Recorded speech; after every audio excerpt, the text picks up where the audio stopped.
politiko, ki je sprejel odločitev, da nam onemogoči razpravo o deklaraciji o neobstoju prehoda družbene lastnine v državno.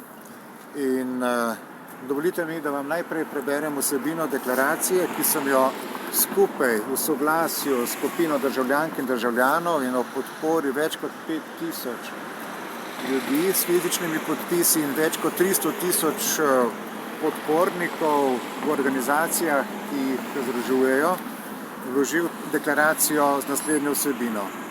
In sicer deklaracija o neobstoju prehoda družbene lastnine v državno.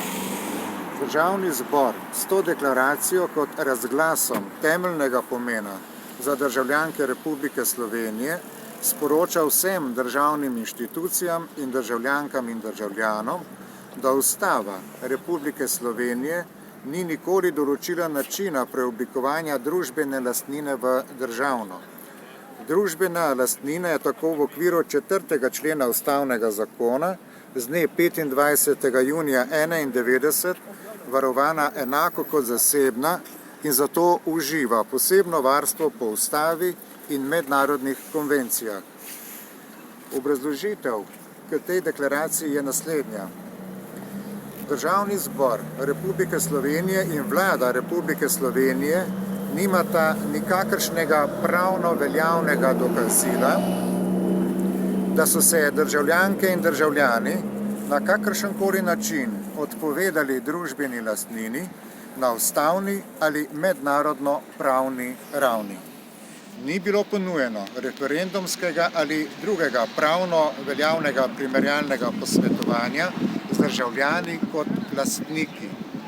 Družba ni skupina nekih imaginarnih in neimenovanih oseb, temveč smo to državljani z imeni in priimki.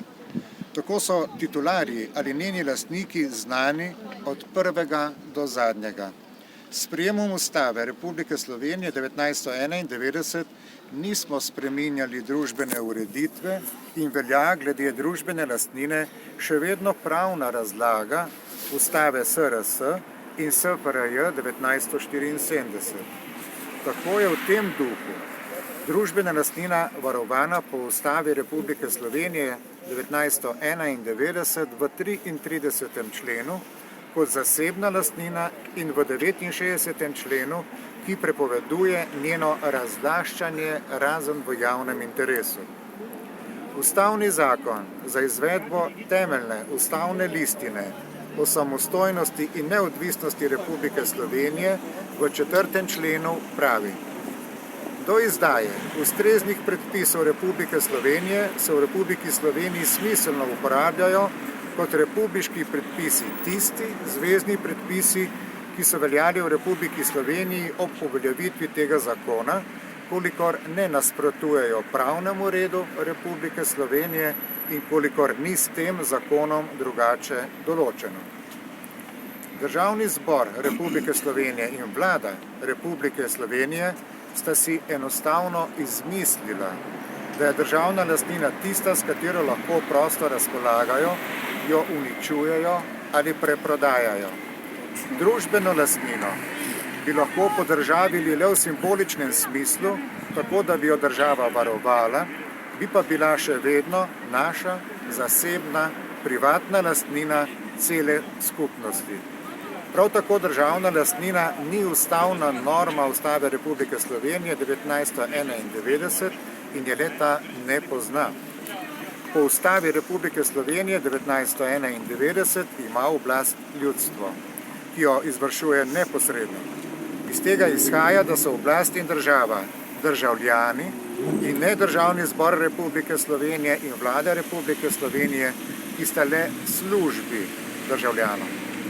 Zakoni o lastninskem preoblikovanju in posledično po njih sprejetimi podzakonskimi predpisi se je tako poseglo v obstoječe domače in mednarodno varovano lastništvo družbene lastnine z namenom, da se je samovoljno odvzame in preoblikuje v drugo obliko lastnine v nasprotju z voljo državljanov, lastnikov.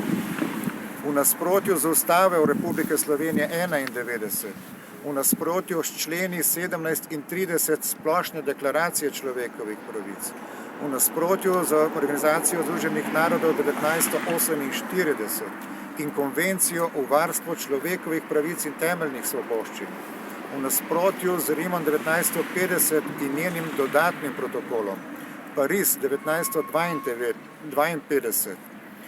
Vsi ti mednarodni akti in naša ustava prepovedujejo enostranski odvzem lastnine.